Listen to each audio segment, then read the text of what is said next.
ദൈവത്തിന്റെ വചനം പറയുന്നു, നമ്മുടെ ശരീരം ദൈവത്തിന്റെ ആലയമാണെന്ന്.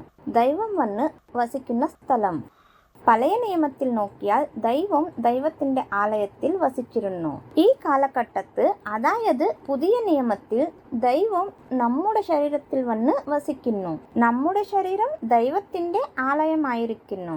ചിലർ പറയാറുണ്ട്, നമ്മുടെ ശരീരം ദൈവത്തിന്റെ ആലയമാണെങ്കിൽ എനിക്ക് ദൈവത്തിന്റെ പ്രസന്നം അനുഭവിക്കാൻ കഴിയുന്നില്ല, ദൈവം എന്നിൽ ഉണ്ടെന്ന് എനിക്ക് തോന്നുന്നില്ല.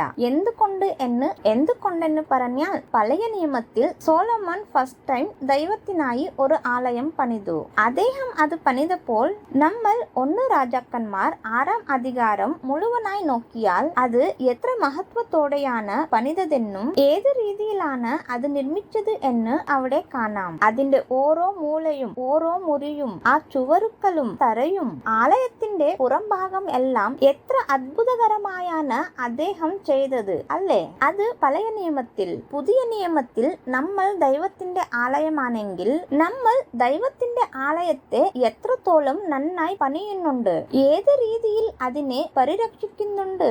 ഇപ്പോൾ ഉദാഹരണത്തിനായി നിങ്ങളുടെ വീട്ടിൽ ഒരു അധികാരി വരുന്നു എന്ന് കരുതുക. അദ്ദേഹത്തിന് കുറച്ചു ദിവസം അല്ലെങ്കിൽ നിങ്ങളുടെ വീട്ടിൽ വന്ന് താമസിക്കണമെന്ന് വരുന്നുണ്ടെങ്കിൽ നിങ്ങൾ എന്ത് ചെയ്യും? വീട്ടെല്ലാം നന്നായി ശുദ്ധമാക്കി താമസിക്കാൻ സ്ഥലം നൽകും അല്ലേ? എന്നാൽ അദ്ദേഹം വന്നപ്പോൾ മാത്രം ക്ലീൻ ചെയ്തിട്ട് താമസിക്കാൻ വന്നതു ശേഷം ആ വീട് ക്ലീൻ ചെയ്യാതെ അങ്ങനെ തന്നെ വിട്ടാൽ എത്ര ദിവസം ആ വ്യക്തി അവിടെ താമസിക്കും? കുറച്ചു ദിവസം നോക്കും. ആ വീട് അങ്ങനെ തന്നെ അഴുക്കായി കിടന്നാൽ താമസിക്കാൻ കഴിയുമോ? നീ താമസിക്കുന്ന ഒരു വീടായാൽ പോലും അവിടെ അല്പം അഴുക്കുണ്ടെങ്കിലും നീ അവിടെ ഇരിക്കുമോ? ഇല്ല അല്ലേ? നമ്മൾ താമസിക്കുന്ന വീടിനെ ദിവസവും ക്ലീൻ ചെയ്യുന്നു. എവിടെയെങ്കിലും ഏതെങ്കിലും അല്പം ഡസ്റ്റ് വന്നാൽ ഉടനെ തന്നെ ക്ലീൻ ചെയ്യും. അങ്ങനെയാണെങ്കിൽ ദൈവം നമ്മുടെ ആലയത്തിൽ വസിക്കാൻ വന്നാൽ നമ്മുടെ ശരീരത്തെ നമ്മൾ ദൈവത്തിന്റെ ആലയമായി സൂക്ഷിക്കുന്നുണ്ടോ?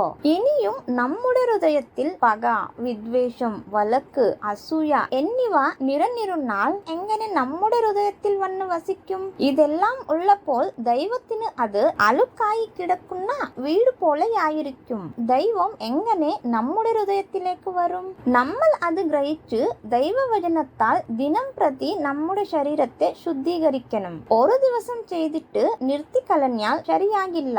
ദൈവമേ, എന്നിലേക്ക് വരണമേ എന്ന് പ്രാർത്ഥിക്കും. നമ്മളെ ക്ലീനായി സൂക്ഷിക്കും. എന്നാൽ ദൈവം വന്നതു ശേഷം അതിനെ ക്ലീൻ ചെയ്യുന്നില്ല.